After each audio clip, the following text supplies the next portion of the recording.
Bueno, estos son mis conflictos de interés para esta charla. Como bien platicábamos en la charla previa, la fibrilación auricular es el principal riesgo para que un paciente desarrolle enfermedad vascular cerebral, y en el 91% de los casos se forman trombos en la orejuela izquierda. Y es por ello que estos pacientes son candidatos primeramente a terapia de anticoagulación, y por ende vamos a utilizar esas escalas para ver su riesgo de enfermedad vascular. El CHAD-2D es de 2-VASCOR, cuando es arriba de 2 en hombres o más de 3 en las mujeres, son pacientes candidatos con alto riesgo de embolia cerebral, y por ende vamos a utilizar la anticoagulación oral como estándar de oro en estos pacientes.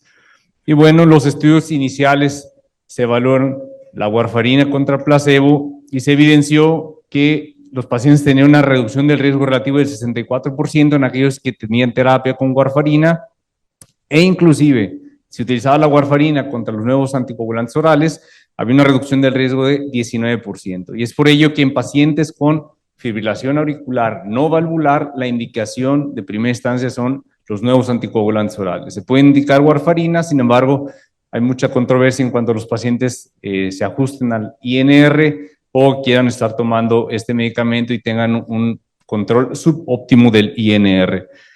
Aún así, esto conlleva que los pacientes tengan riesgos de hemorragia, ya sea intracerebral o riesgo de sangrado mayor. Y esto se da mayormente en pacientes con terapia con warfarina sobrecoagulados.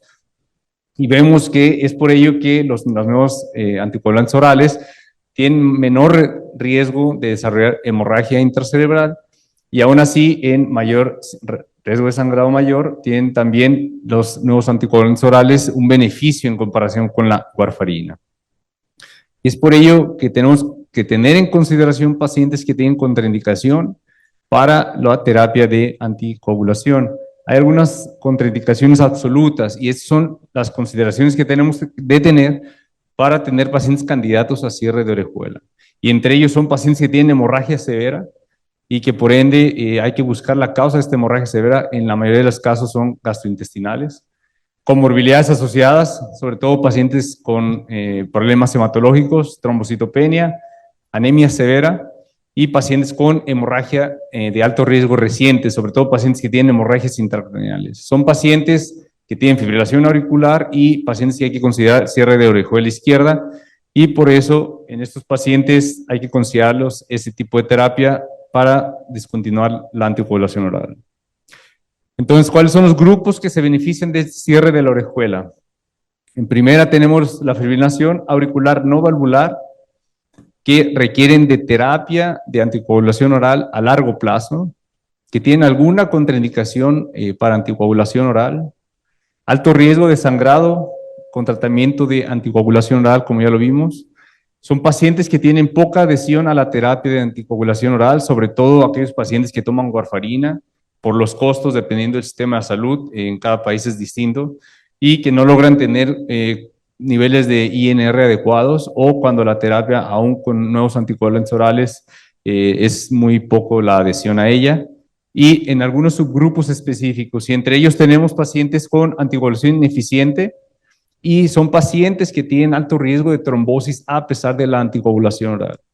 Pacientes con una orejuela izquierda eléctricamente aislada posablación. Estos son pacientes que vemos más seguidos actualmente, pacientes que son tratados por un electrofisiólogo, por fibrilación auricular. En cuanto a la recomendación, actualmente en fibrilación auricular es hacer ablación del istmo de las venas pulmonares, y en ocasiones queda aislada completamente la orejuela izquierda, y eso condiciona a que sea una orejuela amputada. Y esta orejuela amputada, a pesar de tener anticoagulación oral, forma trombos. Y la combinación de ablación FA e implante de oclusor de orejuela izquierda también ya está inclusive en las guías como 2B, una indicación para pacientes que hay que tratar inclusive simultáneamente. ¿Qué dicen las guías americanas y las guías europeas? Ambas nos dan el mismo nivel de evidencia, nos dan una 2B, un nivel de evidencia baja. Prácticamente ahorita la nivel de evidencia es muy bajo para el cierre de orejuela izquierda por intervencionismo. Estamos esperando los nuevos estudios que vienen a comparar con los nuevos dispositivos. tanto en comparación con warfarina como el Closure AF o estamos en el Kidney AF, que son estudios aleatorizados europeos que están evaluando la eficacia de la anticoagulación contra el uso de un cierre de orejuela izquierda. Pero actualmente tenemos estos estudios que nos han dado la evidencia de cuáles son los beneficios del cierre de la orejuela izquierda en comparación con la warfarina. Y si bien el estudio Protect AF Prevail en este metaanálisis de 5 años, vimos que el riesgo de hemorragia es reducido en pacientes que se han colocado un dispositivo de cierre de orejuela y disminución del riesgo de sangrado mayor no relacionado al procedimiento, así como la disminución de muerte cardiovascular o no explicada. Al mismo tiempo tenemos el estudio PRAC-17, es un estudio que evaluó la comparación de anticoagulación oral contra el implante de cierre de orejuela, ya sea Watchman o Amulet, como puntos primarios, evento vascular cerebral o transitorio, embolismo sistémico, hemorragia clínicamente significativa, muerte cardiovascular o complicaciones relacionadas al procedimiento. Y en ella prácticamente se vio en un estudio de no inferioridad que la colocación de un dispositivo de cierre de orejuela izquierda presentaba no inferioridad en comparación con pacientes que tenían tratamiento con anticoagulante oral, con un 8.6 eventos por cada 100 pacientes año en pacientes que recibieron el dispositivo contra 11.9 eventos por cada 100 pacientes años con tratamiento anticoagulante oral. Esto concluyeron que el cierre de la orejuela no es inferior a los nuevos anticoagulantes orales.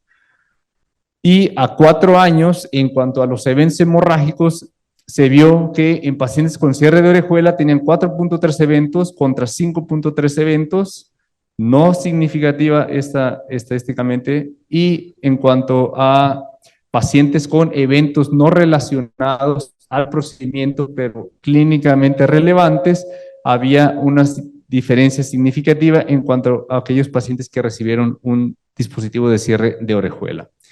Después tenemos este estudio, el Amulet ID, que fue un estudio aleatorizado comparando el Watchman contra el dispositivo Amulet, un estudio que hizo la comparación a 45 días, evaluaron el desenlace primario fue el jet residual o la fuga residual para dispositivo menor a 5 milímetros y a 45 días.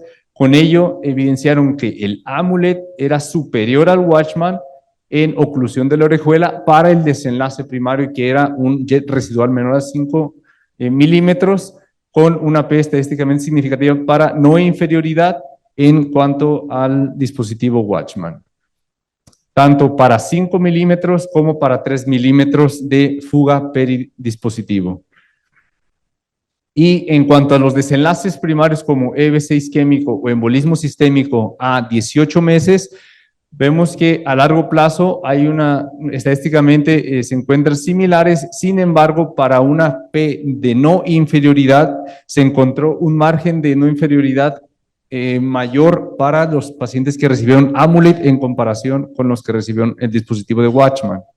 El estudio Swiss APERO Trial es otro estudio que comparó el Amulet, pero en este caso contra el Watchman de nueva generación, el FLX, y en este fue un seguimiento de 13 meses y también evaluaron por tomografía la permeabilidad de los dispositivos.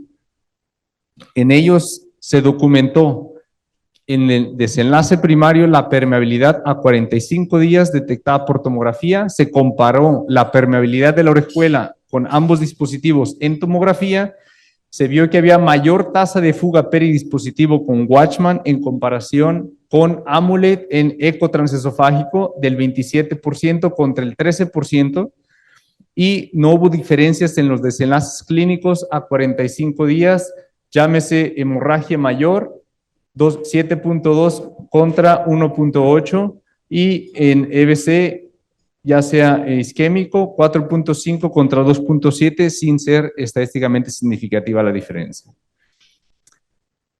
Vemos que a un año la tasa de permeabilidad de la orejuela y la trombosis del dispositivo a 13 meses fue similar en ambos grupos, Y la tasa de desenlaces clínicos también no fue diferente en ambos grupos a 1 año.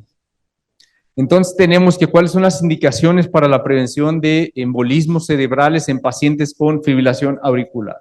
Si el paciente tiene una clara indicación para anticoagulación oral y no tiene contraindicaciones absolutas para ello, la indicación es continuar con terapia de anticoagulación oral. Y si es valvular, tenemos que usar cumarínicos. Cuando es no valvular, podemos utilizar los nuevos anticoagulantes orales. Si el paciente tiene elevado riesgo de sangrado, llámese un Hasbled elevado o necesita una terapia prolongada de anticoagulación oral, pacientes con falla renal o pacientes que tienen, a pesar de la anticoagulación oral, eventos cerebrales vasculares, pacientes con orejuela aislada eléctricamente posablación, son pacientes que vamos a evaluar el riesgo-beneficio de continuar la anticoagulación o el cierre de la orejuela. Y pacientes que no están dispuestos a continuar con terapia de anticoagulación oral son pacientes que, si están tomando warfarínicos, hay que sugerir el uso de nuevos anticoagulantes orales. Si son pacientes que, a pesar de ello, se resisten a la terapia de anticoagulación oral, entonces debemos considerar el cierre de la orejuela izquierda. Y aquellos pacientes con contraindicación para la anticoagulación, de la misma manera, el cierre de la orejuela es lo indicado. Estos son los dispositivos actualmente aprobados. Tenemos los plugs como el Watchman o el Wake Press. Tenemos los pacificadores como el Amulate, el Ultrasil. Este es el Amulate de primera generación. Y tenemos Lambre y dispositivos de ligadura que son asociados a intervención quirúrgica. Estos son los dos dispositivos más usados, el Amulate y el Watchman. Y este es el dispositivo Lambre, que también es de forma muy similar al Amplatz, sin embargo, con un distinto morfología en cuanto a la sombrilla distal. Hay que tener las consideraciones anatómicas a evaluar por métodos ecocardiográficos y tomográficos. Por lo regular, se hacen ecocardiograma transesofágico en todos los pacientes y vamos a determinar, uno, la anatomía, si es posible, porque esto nos va a ayudar a determinar si son pacientes multilobulados, si son pacientes con un lóbulo, cuánto mide la distancia del orificio de la orejuela al sitio de anclaje, que tiene que ser al menos 10 a 12 milímetros. Pacientes con anatomía ala de pollo son pacientes que en realidad son complejos, después se necesitan técnicas de sándwich para el cierre de la orejuela, para que el dispositivo quede apropiadamente sellando la orejuela izquierda. El cactus y coliflor por lo regular son anatomías complejas multilobuladas, en el cual al menos si hay 2 o 3 lóbulos, tenemos que elegir el lóbulo más grande y cerrarlo. Pero en ocasiones hay controversia en cuanto a la medición que se hace tomográfica y ecocardiográficamente, puesto que esto nos puede llevar a tomar medidas erróneas y a que al final el procedimiento sea no exitoso en cuanto a la colocación de un dispositivo, ya que va a haber una discrepancia entre la medición del sitio de anclaje con el dispositivo y la parte distal o el disco que va a obstruir el ostium del orificio de la orejuela. Y bueno, en estos casos tendría que hacerse dispositivos manufacturados especialmente para dicha anatomía. Entonces, la tomografía nos va a ayudar en primera instancia a determinar la anatomía de la orejuela, alguna de las 4 conocidas, si hay trombos en la aurícula y poder tomar decisiones con base en las mediciones que vamos a realizar. El eco transesofágico de la misma manera nos va a ayudar a tomar decisiones si el paciente tiene trombo o no y hacer las medidas correspondientes. Muy importante, las mediciones para tomar la decisión de qué tan grande es el dispositivo que se va a implantar, se va a basar en todas las mediciones que podamos tener a la mano. Nosotros lo que hacemos, si tenemos la tomografía, vamos a tomar nuestras mediciones de ahí. Vamos a tomar las mediciones ecocardiográficas y además las mediciones angiográficas. Y con base en las 3 mediciones podemos saber qué tan grande es la anatomía de la orejuela y entonces con base en ello tomar la decisión de qué es el dispositivo y qué tan grande se va a colocar. Aquí tenemos un ejemplo de este caso. Fue un paciente que tiene una orejuela eléctricamente aislada. Si bien se alcanza a observar, tiene un poco de smoke y la velocidad intraorejuela es de 20 centímetros por segundo. Este caso es un paciente que la medición fue mayor de las que están en los size charts, por lo tanto se tuvo que mandar a hacer un dispositivo específico para eso. Pero antes de implantar el dispositivo es importante saber que la punción transeptal en estos pacientes tiene que ser muy especial. ¿Por qué? Porque si nosotros puncionamos en cualquier parte del septum, esto puede llegar a ocasionar que sea un fracaso del procedimiento. Si nosotros puncionamos muy anterior o muy alto, la posibilidad de llegar a la orejuela con los catéteres o los introductores que tenemos para estos dispositivos va a ser mínima. Entonces, lo ideal es en el septum, en la parte inferior y posterior, guiado por eco transesofágico.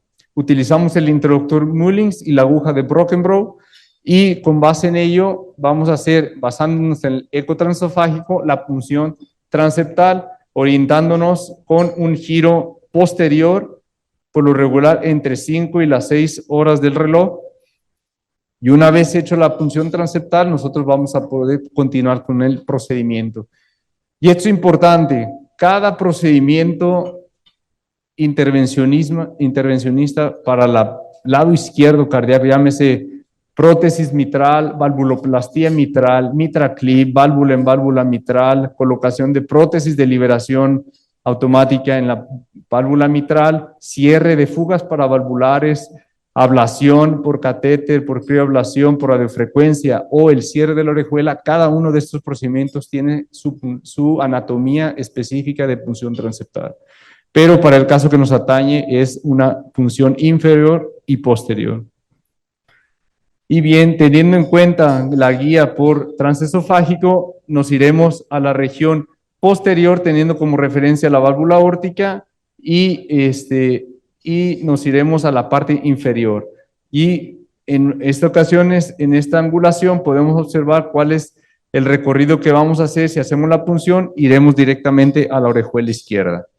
En ocasiones tenemos anatomías del septum interauricular complejas, pacientes que tienen un septum interauricular muy aneurismático o pacientes que tienen fibrosis o por procedimientos de ablación frecuentes. En estos casos podemos utilizar para la punción transeptal que se llama el SafeSep, que es una aguja de .014 que nos va a ayudar a mejorar la punción. Una vez que se hace la punción, esta se dobla en automático, tiene memoria y ya se puede hacer la punción, tanto para fibrótica como para aneurismática. En ocasiones se utiliza la radiofrecuencia y en ocasiones hay que utilizar valvuloplastía o más bien una dilatación con balones coronarios o inclusive balones periféricos de hasta 12-14 milímetros para poder cruzar el septum interauricular. El step by step del procedimiento con una cierre de orejuela por dispositivo de Amulet. Una vez que estamos con el catéter, el introductor en la orejuela, nos vamos a la zona de anclaje y ahí con esta anatomía de oliva, de aceite de oliva, que nosotros le llamamos de oliva más bien, vamos a empezar a guiarnos y en sentido anterior o horario del reloj vamos a dirigir el catéter o el dispositivo en lo más que se pueda hacia en nuestra fluoroscopía a la 1 de la tarde del reloj. Dirigiéndonos en esa posición, vamos a empezar a liberar primeramente la porción distal y ya que está anclado, vamos a liberar la porción distal o el disco para que quede cubierto el orificio de la orejuela. Las mediciones, ¿qué vamos a hacer? Una vez que estamos del otro lado, con un pigtail, vamos a dejarlo en la orejuela izquierda y nos vamos a dirigir en estas proyecciones. Derecha craneal, 20-20 y derecha caudal 20-20. Esas son algunas sugerencias. Nosotros lo que hacemos es, nos vamos derecha 30 con cráneo y caudo 20 grados. Con eso podemos abrir mejor la anatomía. Siguiendo el mismo caso del paciente, aquí tenemos en derecha 30, craneal 20. La anatomía de la orejuela izquierda, vemos, se ve con dimensiones muy enormes. 32 por 33 milímetros fue lo que medimos por angiografía y por ecocardiografía transesofágica 34 por 31. Estos son los tamaños a elegir en este dispositivo en el Lambre. Nos fuimos por este dispositivo ya que el dispositivo Amulet, el mayor, es el 34, pero el 34 no ajusta para ese tamaño. Entonces, fue un dispositivo manufacturado especialmente para esta anatomía. Utilizamos un 42 milímetros en lo que es el dispositivo de anclaje y 46 milímetros el disco de recubrimiento del orificio de la orejuela. ¿Y qué se hace en estos casos? Bueno, primero, ya que estamos del otro lado, el lado izquierdo en la aurícula izquierda, una vez que tenemos el dispositivo, hacemos este test de tracción primero antes de sacar el dispositivo del catéter para ver que esté bien anclado el dispositivo en caso de que necesitamos retraerlo, y empezamos la liberación. Y si bien aquí es importante que una vez que estemos en el sitio de anclaje, se va a liberar y esta liberación se ve como si fuera una araña saliendo del dispositivo. Empezando con estos puntos de anclaje que se tienen que retraer y tienen que llegar exactamente a este marcador radiopaco. Una vez que se libera, si están alineados coaxialmente estos puntos que se ven radiopacos con este central, quiere decir que se está liberando adecuadamente el dispositivo. Aquí podemos ver ecocardiográficamente cómo se ve el dispositivo anclado a la zona de anclaje. Aquí vemos la circunfleja, estamos distal a la circunfleja, es un marcador de que estamos bien posicionados y estamos coaxiales al punto radiopaco. Y después hacemos este test de tracción para ver que el dispositivo esté anclado adecuadamente a la orejuela.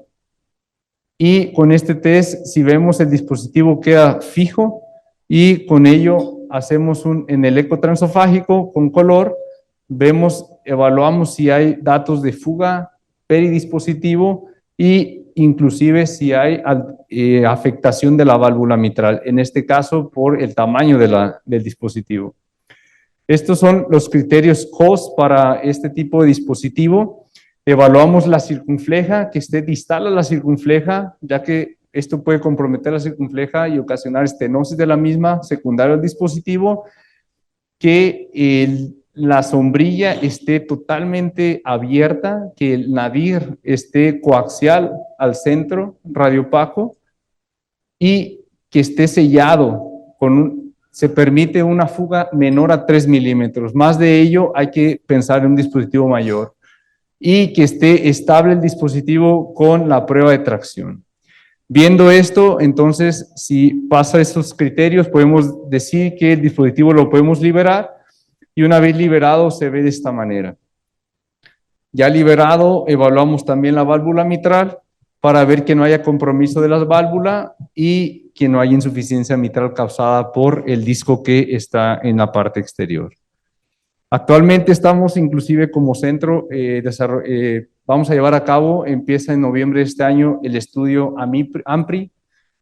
El AMPIRI va a ser un ensayo clínico que vamos a comparar el Amulet con Lambre para prevención de enfermedad vascular cerebral. Es un estudio iniciado por investigador, empezamos ya el reclutamiento la siguiente semana, y los puntos primarios que evaluaremos a 3 meses será el éxito técnico, procedimiento y del dispositivo, complicaciones relacionadas al procedimiento, sangrado mayor, trombosis del dispositivo, muerte, isquemia cerebral y embolismo sistémico. Ya que, bueno, el dispositivo Amulet no está todavía en ningún ensayo clínico y no se ha comparado como tal con algún otro dispositivo como ha sido el Watchman o como ha sido el Amulet. Y bueno, como conclusión, hay que seleccionar individualmente a los pacientes, hay que valorar el riesgo-beneficio y siempre contar con un equipo interdisciplinario para llevar a cabo este tipo de procedimientos. Muchas gracias.